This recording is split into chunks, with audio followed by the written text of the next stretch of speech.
आज आमी बानाबो रसे भरा गोकुल पिठे। जार पुरटा तैरी करार जोन्नो प्रथमेई आमादेर लागछे नारकेल कुड़ा और एटा आमी खेजूर गुड़ नियेछि और एटा आमी घरे तैरी करे नियेछि खोया क्षीर और लागछे इलायची। तैरी करार जोन्नो आमी एकटा कड़ा गैसे बसिए दियेछि जेटा गरम हये गेछे और ताते प्रथमेई आमी देब नारकेल कुड़ा और एते गुड़टाও दिए देव। गैसटा आमी स्लो करे राखबो और तारपर देव आमार बाड़ीर तैरी खोया क्षीर। एबार समस्तटा धीरे धीरे एकसंगे मेशाते थाकबो।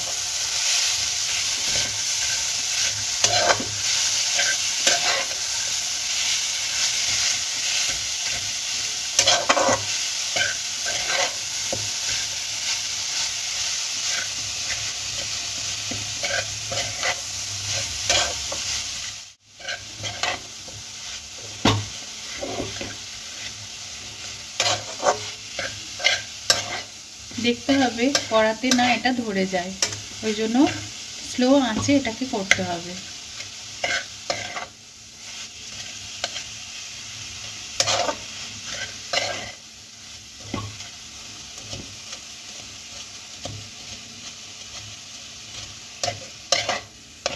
देखुन गुड़ेर ढेलागुलो आमी धीरे धीरे एर संगे मिक्स करते थाकबो।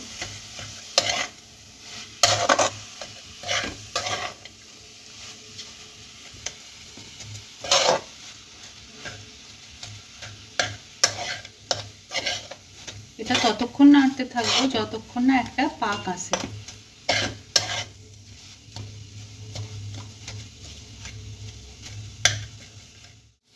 দেখুন একসঙ্গে সব মিশে গেছে। এবার এটাকে আমি নেড়ে নেড়ে পাকে পরিণত করব। যেমন নাড়ুর একটা পাক আসে, যখন কড়াটা থেকে ছেড়ে ছেড়ে আসবে তখনই জানবেন এটা পাক হয়ে গেছে।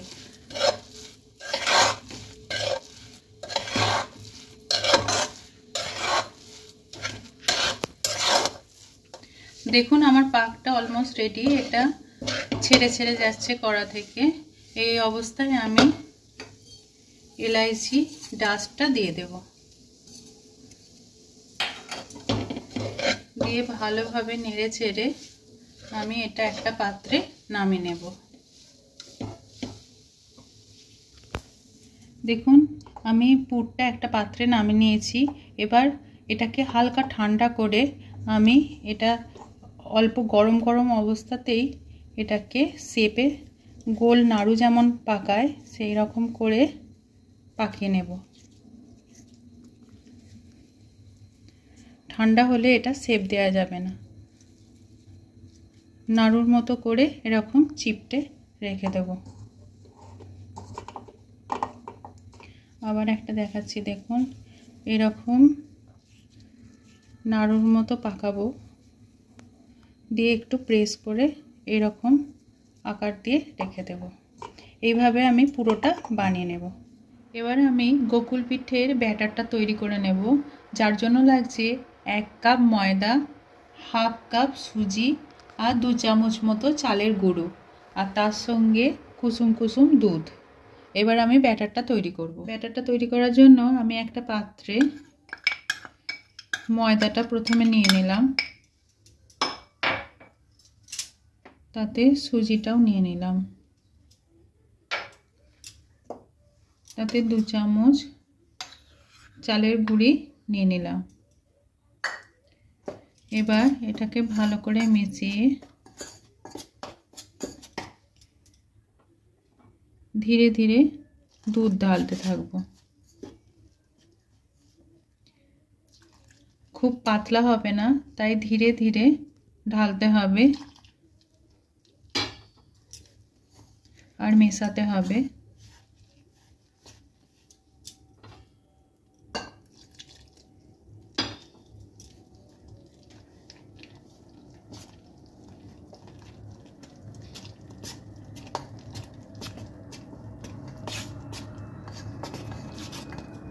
এইভাবে মেশাতে হবে দুধের সঙ্গে।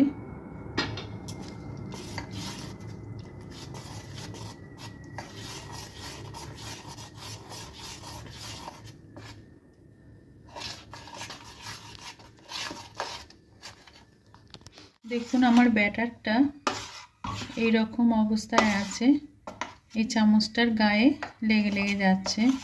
এই রকম অবস্থায় আমি 1 পিঞ্চ নুন দিয়ে দেব, দিয়ে ব্যাটারটাকে ভালো করে গুলিয়ে নেব। দেখুন স্মুথ ব্যাটার একটা তৈরি হয়ে আছে।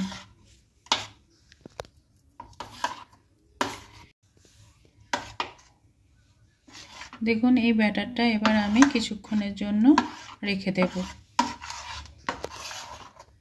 এই সময় আমি চিনির সিরাটা করে নেব। সিরা বানাবার জন্য আমি একটা পাত্র গ্যাসে বসিয়ে নিয়েছি। এবার গরম হওয়ার পর আমি 1 বাটি চিনি দিয়ে দিলাম। যে বাটির চিনি 1 বাটি চিনি দিলাম সেই বাটিরই মাপ করে আমি 1 বাটি জল দিয়ে দেব।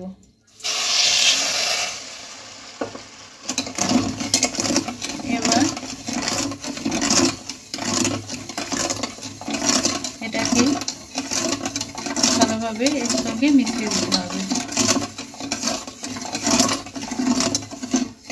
এই চিনিটা এই জলের সঙ্গে মিশে গেলে গুলে গেলে আমি গ্যাসটা অফ করে দেব। বেশি গাঢ় রসের দরকার নয়।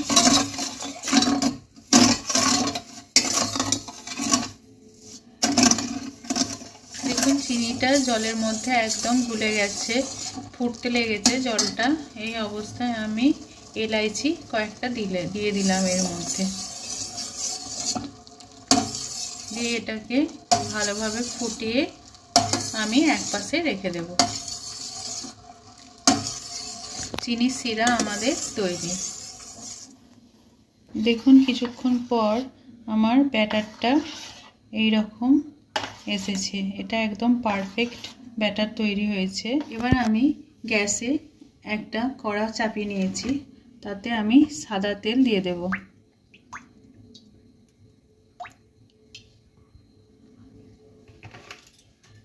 এবার আমি তেলটা গরম হওয়ার অপেক্ষা করব। তেলটা আমার গরম হয়ে গেছে। এবার আমি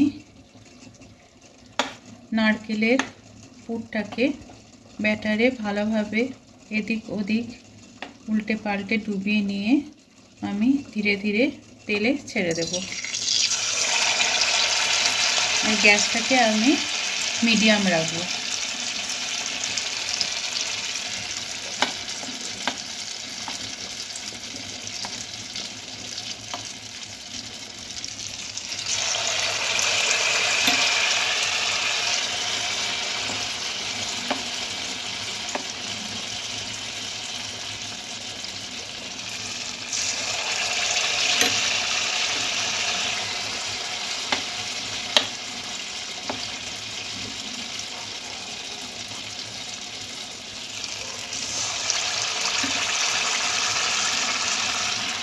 এইভাবে দেখুন একে একে আমি ছেড়ে দিচ্ছি পুরগুলোকে ব্যাটারে ডুবিয়ে।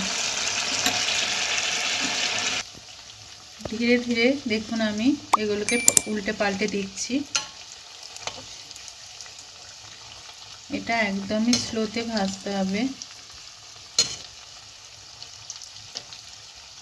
দিয়ে ব্রাউন ব্রাউন হয়ে যাবে তখন আমি এগুলোকে ছেঁকে রসে ফেলবো।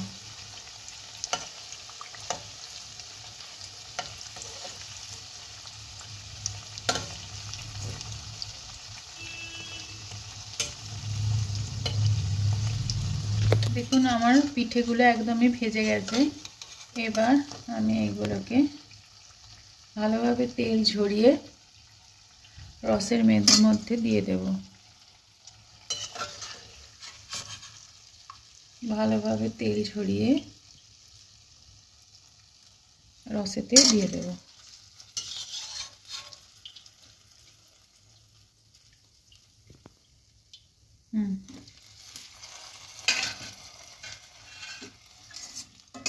ভালোভাবে রসের মধ্যে ডুবিয়ে দেবো এগুলোকে। দেখুন আমার গোকুল পিঠেগুলো সবকটা রেডি হয়ে গেছে, আর সবকটা আমি রসে ফেলে দিয়েছি। চিনির রস গোকুল পিঠেগুলোর মধ্যে একদম ঢুকে গেছে। ফলে গোকুল পিঠেগুলো একদম রসালো মতো হয়ে গেছে। এগুলো খুবই ভালো লাগে, সুস্বাদু লাগে খেতে। দেখুন গোকুল পিঠেগুলো আমি সার্ভ করেছি একটা প্লেটে, কত সুন্দর লাগছে। এইরকম রেসিপি যদি আপনারা আরও দেখতে চান তাহলে আমার চ্যানেলটিকে সাবস্ক্রাইব করুন আর একটা লাইক করুন। ধন্যবাদ।